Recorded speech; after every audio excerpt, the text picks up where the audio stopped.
All right, so we're here at the LVMH head offices in Melbourne, Australia, and we've got a really unique opportunity. We've got the full box set of the TAG Heuer Formula 1 kith right here in front of us, which is very exciting. So lots been said about this collaboration. It's been one of the biggest pieces of watch news of the year, even though we've just had Watches and Wonders.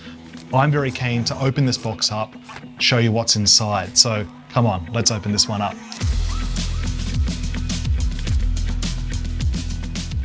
So, we've got all 10 pieces here. It's cool seeing all of them together like this. I think this one here is going to be the winner. It's kind of the hero piece already. Thankfully, that's also the one that's easiest to get because you can get it at both TAG and Kith. And the Jubilee is lovely. Jubilee is super comfortable. These two here are exclusive to TAG Heuer, so only through TAG Heuer boutiques.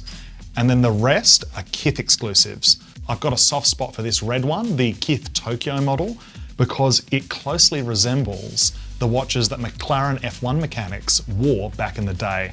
That's the one I'd pick, even though I don't think I could wear it every day. In fact, some of these colors are pretty leery. I don't know if I'd want to have just one as a daily wearer, but that's kind of the beauty of the box set, is you could wear one every day of the week plus a bit. They could go with lots of different outfits. That said, I think most people who are buying the box set, it's kind of a collector's item. I don't know how much wear these are going to get, but if you're a colourful person who loves Formula One, loves the Formula One watches, you might want to be able to wear all of them. I like that you have some Jubilee options and some rubber options, and that's a good point actually. They're actually rubber straps and not plastic straps. The originals were plastics. There are some improvements over the originals. Sapphire crystal glass, as I said, rubber straps. The plastic composite that the bezels are made out of is actually an improved plastic composite, just a bit tougher. They are about 4 times as expensive as the originals were back in the day. And then the box set, there's a premium for the box set over buying them individually.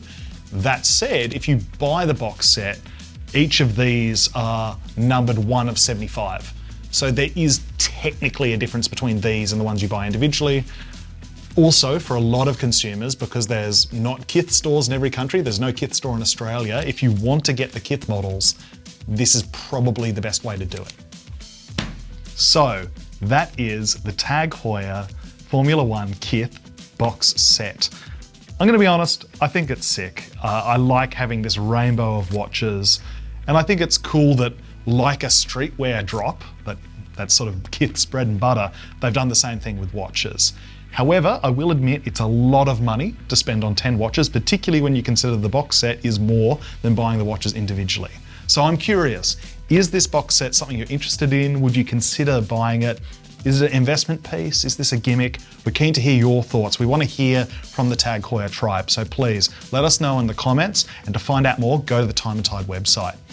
See you in the next one.